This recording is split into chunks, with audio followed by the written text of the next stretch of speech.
Justice स्वर्णकांता के खिलाफ प्रचार करना केजरीवाल एंड गैंग को पड़ा महंगा। दिल्ली हाई कोर्ट में केजरीवाल रवीश कुमार के खिलाफ दायर हुई याचिका। सोशल मीडिया पर कोर्ट की कार्यवाही की रिकॉर्डिंग की थी प्रकाशित। दिल्ली हाई कोर्ट ने अरविंद केजरीवाल की याचिका को खारिज कर दिया, लेकिन जिस तरीके से केजरीवाल ने जस्टिस स्वर्णकांता के ऊपर भड़ास निकाली और आम आदमी पार्टी के नेताओं से लेकर यूट्यूबर रवीश कुमार ने प्रचार प्रसार सोशल मीडिया के जरिए किया, कोर्ट की रिकॉर्डिंग जो है वो शेयर की, उसको लेकर अब अरविंद केजरीवाल, आम आदमी पार्टी के कई नेता और रवीश कुमार की मुश्किलें बढ़ चुकी है। दरअसल इन सब के खिलाफ अब दिल्ली हाई कोर्ट में एक याचिका दायर की गई है, जिसमें अरविंद केजरीवाल, आम आदमी पार्टी के कई नेता और पत्रकार रवीश कुमार के खिलाफ कोर्ट की अवमानना की कार्रवाई की मांग की गई है। इन पर आरोप है कि इन्होंने सोशल मीडिया पर कोर्ट की कार्यवाही की रिकॉर्डिंग प्रकाशित की थी, जब केजरीवाल जस्टिस स्वर्णकांता शर्मा के सामने खुद को सुनवाई से अलग रखने वाली याचिका पर बहस कर रहे थे। ये रिकॉर्डिंग कोर्ट की शेयर की गई और इसी मामले को लेकर जो है याचिका अब हाई कोर्ट में दायर की गई है। हाई कोर्ट बुधवार को इस मामले की सुनवाई कर सकता है, लेकिन यह याचिका जिस वकील वैभव सिंह ने दायर की है उसमें मांग की है कि दरअसल जो उन्होंने रिकॉर्डिंग प्रकाशित की है अलग अलग सोशल मीडिया प्लेटफॉर्म पर वो हटाई जाए। दरअसल केजरीवाल और रवीश कुमार के अलावा कांग्रेस नेता दिग्विजय सिंह, आम आदमी पार्टी के मनीष सिसोदिया, संजय सिंह के साथ साथ संजीव झा, पुरनदीप साहनी, जनरल सिंह, मुकेश अहलावत और विनय मिश्रा के खिलाफ भी कार्रवाई की मांग की गई है।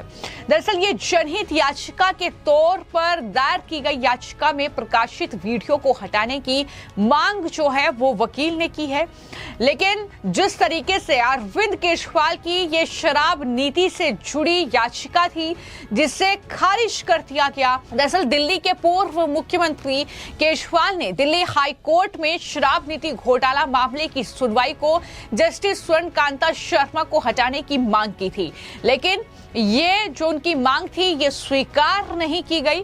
जस्टिस स्वर्णकांता ने जवाब दिया और ये याचिका केजरीवाल की खारिज हो गई, जिस पर अब बीजेपी की जो सांसद हैं कमलजीत सहरावत, उन्होंने क्या कहा है जरा वो सुनिए। अरविंद केजरीवाल जी का स्वभाव रहा है किसी के बारे में कुछ भी कहना, और ये आज से नहीं है।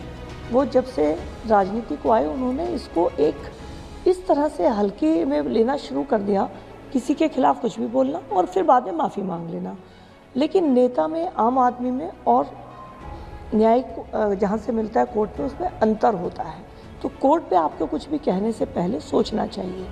तो आप अगर किसी भी व्यक्ति के ऊपर सवाल उठा रहे हैं तो उसकी जगह, स्थान, कोई कारण होने चाहिए। आप अपने विषय को लेकर अपने पॉइंट उठाते, अपने तथ्य देते, और उस तथ्य पे अगर आपके साथ कोई अन्याय होता तब आपको ये बात कहनी चाहिए थी। आपको कोर्ट में आपका जज अपॉइंट हुआ है और आपने सवाल उठाने शुरू कर दिए, यानी आप तो पहले ही चैलेंज कर रहे हैं सिस्टम को। तो मुझे लगता है अरविंद केजरीवाल जी का ये जो गिरावट का स्वभाव है ये बहुत गलत है। किसी भी चीज़ की गरिमा नहीं समझना, चीफ सेक्रेटरी को अपने ऑफिस में पिटवाना, दिल्ली की जो हमारी महिला आयोग की, उनकी अपनी ही पार्टी की जो एमपी बनी बाद में, स्वाति मालीवाल जी, उनको अपने घर में पिटवाना, तो गरिमा या सभ्यता नाम की कोई चीज़ अरविंद केजरीवाल जी में नहीं है। तो उन्होंने साफ तौर पर यह कहा कि केजरीवाल पहले ये तमाम चीजें करते हैं, वो जज का अपमान कर रहे हैं, वो न्यायपालिका का अपमान कर रहे हैं, बाद में वो माफी मांग लेते हैं। और इसी कड़ी में बीजेपी के एक और जो प्रवक्ता हैं प्रतुल यादव, उनकी तरफ से क्या कहा गया है वो भी सुनिए। देखिए, आजकल एक नया ट्रेंड चल पड़ा है, जजिंग द जज।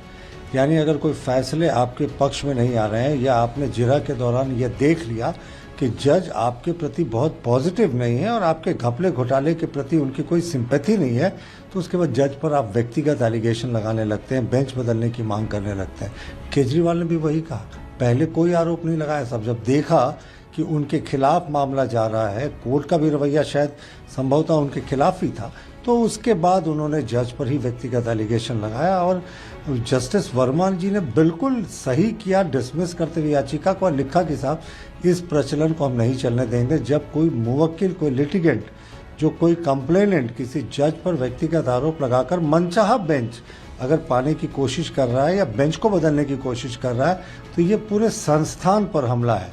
ये सिर्फ एक जज की इंटेग्रिटी पर केजरीवाल ने सवाल नहीं उठाया, पूरे जो संविधान में 3 पिलर्स हैं उसमें जुडिशरी भी बहुत महत्वपूर्ण है, उसके इंडिपेंडेंस पर इन्होंने प्रश्न उठाए हैं और बहुत माकूल जवाब दिया। जस्टिस वर्मा ने अपने जजमेंट में डिसमिस कर दिया और कहा कि ये ट्रेंड नहीं चलेगा।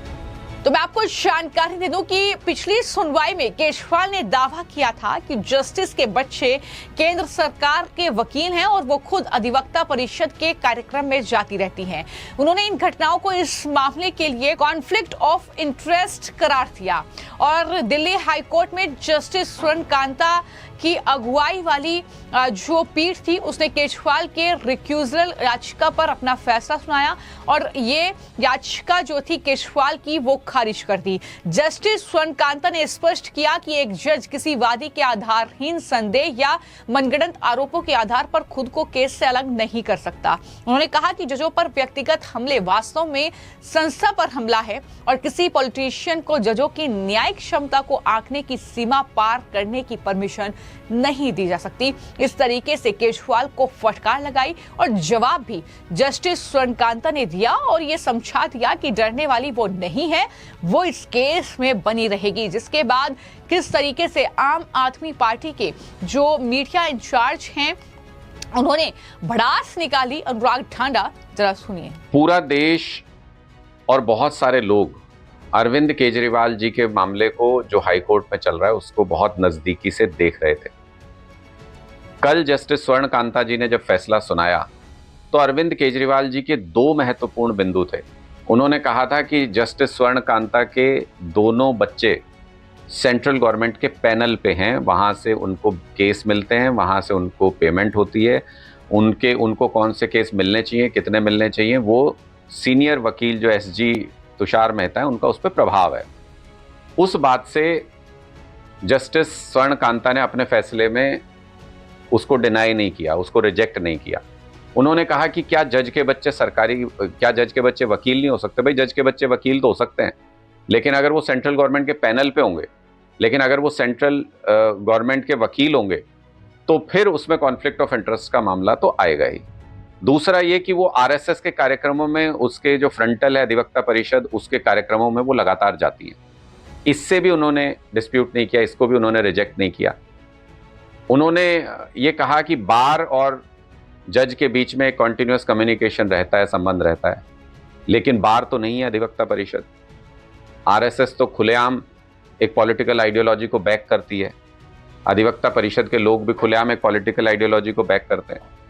तो मुझे लगता है कि ये 2 सवाल लोगों के मन में हैं कि क्या इनके दोनों बच्चे जस्टिस स्वर्ण कांता के वो सेंट्रल गवर्नमेंट के पैनल पर होते हुए, क्या आरएसएस के कार्यक्रमों में लगातार जाते हुए, अधिवक्ता परिषद से लगातार कनेक्टेड होते हुए, क्या अरविंद केजरीवाल जी के खिलाफ बिना बायस के जस्टिस स्वर्ण कांता फैसला कर पाएंगी? ये हर व्यक्ति के मन में सवाल है। तो कुछ इस तरीके से आम आदमी पार्टी भड़की हुई है, लेकिन केजरीवाल, रवीश कुमार और आम आदमी पार्टी के वो तमाम नेता जिन्होंने जस्टिस स्वर्ण कांता शर्मा के खिलाफ सोशल मीडिया पर इस तरीके से उन्हें बदनाम करने के लिए, उन पर आरोप लगाने के लिए ये प्रचार प्रसार किया, ये जो हाईकोर्ट की सुनवाई की पूरी जो कार्यवाही थी उसकी वीडियो शेयर की, उस पर अब हाईकोर्ट क्या डिसीजन देगी इस याचिका पर यह देखना होगा। फिलहाल आपकी इस मामले को लेकर क्या राय है, हमें कमेंट बॉक्स में जरूर लिखें। धन्यवाद।